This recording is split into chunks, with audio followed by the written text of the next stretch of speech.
नमस्कार दोस्तों, कैसे हैं आप लोग। उम्मीद करूंगा कि जहां कहीं भी होंगे स्वस्थ होंगे। देश में चल रहा है लोकसभा चुनावों का माहौल और लोकसभा चुनावों के माहौल में बिहार जो कि राजनीति का एक तरीके से हम कहें तो डर तो है ही है, क्योंकि राजनीति बहुत अच्छे तरीके से होती है बिहार में। चाहे वो यूपी ही क्यों ना हो, यूपी में भी तो होती है, लेकिन बिहार से इस वक्त मैं जो खबर करने जो जिसके ऊपर चर्चा करूंगा, जिस खबर के ऊपर, वो बिहार से है। तो बिहार की काराकाट लोकसभा सीट काफ़ी ज़्यादा चर्चाओं में है, क्योंकि वहाँ पे भोजपुरी स्टार पवन सिंह यानी कि भोजपुरी फिल्मों में इनका जो एक तरीके से जो रुतबा है, शायद उसको आजमाने वाले हैं अब राजनीति में।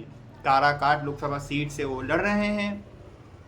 उन्होंने अभी एक्स, जो कि पूर्व में ट्विटर था, उसके ऊपर एक पोस्ट करके जानकारी भी दी थी कि वो काराकाट सीट से चुनाव लड़ेंगे, क्योंकि उन्होंने अपनी माता से वादा किया था कि वो ये लोकसभा चुनाव लड़ेंगे, तो लड़ रहे हैं। इससे पहले आसनसोल सीट से बीजेपी ने भी उनको टिकट दिया था, लेकिन उन्होंने वो टिकट ठुकरा दिया कि उनको वो वाली सीट यानी कि आसनसोल सीट से नहीं चुनाव लड़ना है, उनको लड़ना है काराकाट सीट से। और जब उन्होंने ये अनाउंस किया कि वो काराकाट सीट से चुनाव लड़ने वाले हैं, तो फिर ये अटकलें तेज हो गई थी कि वो किस पार्टी से चुनाव लड़ने वाले हैं, कौन सी पार्टी उनको समर्थन मिलेगा। लेकिन इन सभी जो बातें चल रही थी, उन सभी बातों को साइड करके उन्होंने निर्दलीय चुनाव में वो उतर गए हैं।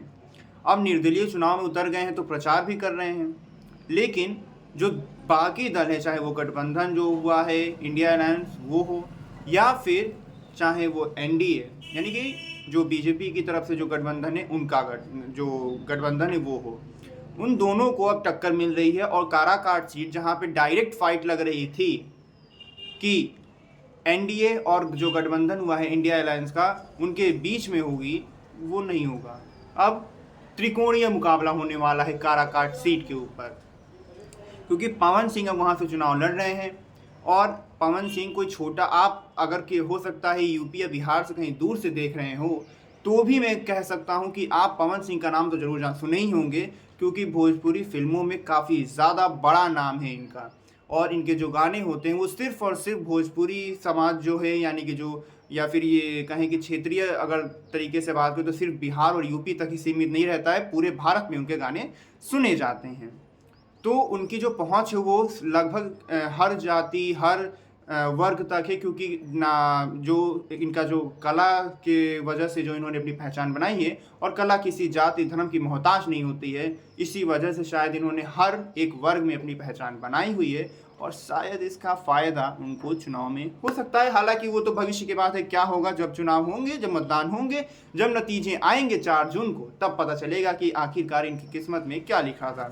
आप क्या सोचते हैं? अगर आप बिहार की जनता है तो अगर आप तक हमारी वीडियो पहुंची है तो आप बताइए कि क्या काराकाट सीट से पवन सिंह इस बार एनडीए और गठबंधन जो हुआ है दोनों को टक्कर दे पाएंगे, या फिर किसी को नुकसान करेंगे, किसी को फायदा। आप क्या सोचते हैं? कमेंट सेक्शन में जरूर बताइएगा। मिलता हूं आपसे अब एक नए वीडियो में, तब तक चैनल को सब्सक्राइब, वीडियो को लाइक और अपने सभी दोस्तों के साथ शेयर जरूर करिएगा।